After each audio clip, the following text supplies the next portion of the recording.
Bonjour, ici iPhone Touch News. Aujourd'hui, je vais vous présenter une application qui s'appelle Vemoji 4. Donc, cette application va vous permettre d'ajouter plus de 300 icônes ou symboles lorsque vous allez vouloir envoyer des mails ou des messages. Donc, qui va vous permettre d'améliorer un peu l'apparence de vos mails. Alors, pour cela, vous allez sur Cydia. Ensuite, donc, vous recherchez Vemoji. Donc, VMOJI4. Donc là, vous l'avez donc ici à 1,99$ donc sur la source de Maxity. Donc vous l'achetez, vous le téléchargez, vous le mettez en place. Alors bien sûr, on peut le trouver ailleurs gratuitement. Alors une fois téléchargé sur votre téléphone, vous n'aurez aucune icône qui va apparaître. Et dans les réglages non plus, vous n'avez rien à faire. Donc ce qu'il faut, donc si on va dans Mail, alors oui, donc si on va dans Mail, donc on active les icônes juste par les chiffres. Donc si vous restez appuyé sur le chiffre 1, normalement il vous apparaît une palette. Donc là vous voyez que ça ne fonctionne pas. Alors le souci, c'est que ça ne fonctionne que sur les claviers QWERTY.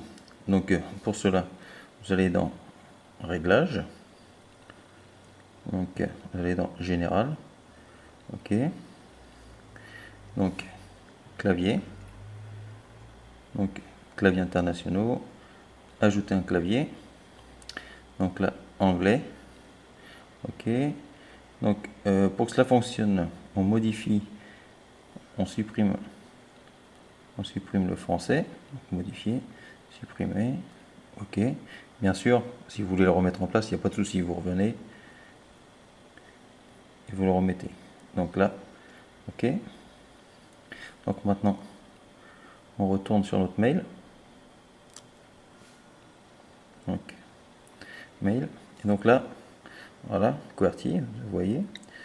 Si vous appuyez sur 1, voilà, vous avez la liste des symboles ou des sigles. Le 2, vous avez une autre palette. Alors vous mettez celui que vous voulez, bien évidemment. Bon, là, on est dans l'adresse mail, et dans l'objet. Donc, sur les chiffres. 5, voilà, vous avez pas mal de sigles qui sont sympathiques. Voilà, vous avez toute une palette qui est faite pour animer vos messages et vos mails. Voilà, donc c'était l'application Vemoji 4. Donc n'hésitez pas à aller visiter notre site web www.iphonetouchnews.com. À très bientôt.